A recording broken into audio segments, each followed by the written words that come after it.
William Fox-Pitt, chilly morning, a beautiful ride here at Rolex to move you well ahead into the lead with a few more to go, but we'll hang on to it. But just thoughts on this horse making his debut here?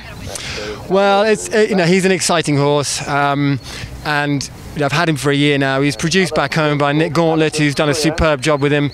So I was very lucky he came to me last spring, and he really has been good ever since. But this is a big difference for them. The atmosphere here is electric.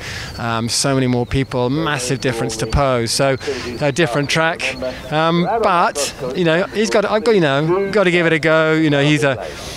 He's a classy horse, and I'm very lucky to have him. But there's some more good ones to come. It's not, Not over till it's over, but a beautiful ride here, defending your title well so far. And just a little more background on this horse. He's a stallion, his age, and kind of a little bit more about his personality, perhaps. Yeah, he's a very he's a rare horse in the sense that he's at 4-star level and he's a stallion. He'd be the only one here, and one of the only ones. There's very few top 4-star horses. So I think that there's an added pressure on him without a doubt. I've always said I felt that if he was a gelding, he'd be even better.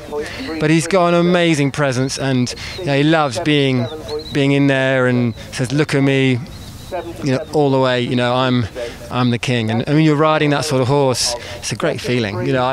I knew he could do a good test, but actually then you're a bit more nervous because you think, I don't want to make a mistake. And, that was the bit of pressure added. But I'd much rather have that than have one that's, learning and not up to the job. So from that point of view, he's covered some mares, so he knows his job.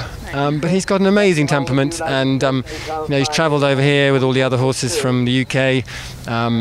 He's a very, very kind, dear horse, and he's a lovely personality. Actually, you can, you give him a good cuddle, and he never put his ears back. He's a real gentleman.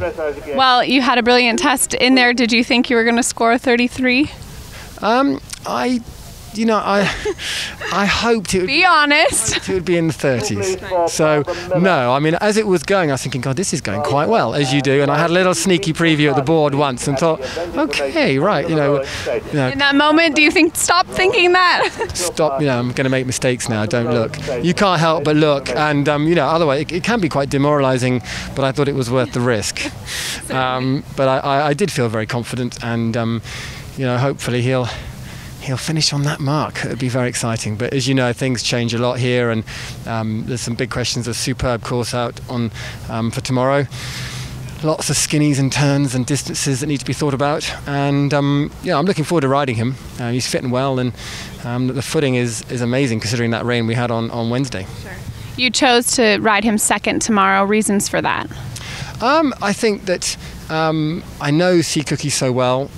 He's been here before. I've had him all his career, or since he was 8, all his 4-star career. So I thought he was a good horse to ride first. Chilly morning, I don't. I think a little bit of advantage maybe from watching some others. You take the risk here that if the conditions change or get much worse, you can certainly find the footing can slow you up a lot. But I think it was.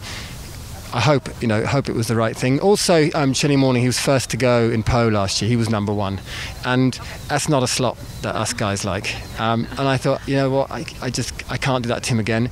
His owner couldn't be here. Happily, his owners, Chris and Lisa, are here, and they've made the journey out, and it's my job to make it worthwhile for them. All right. Well, they should be quite proud thus far. We wish you the best of luck tomorrow, William. Thanks for chatting with us. Very much.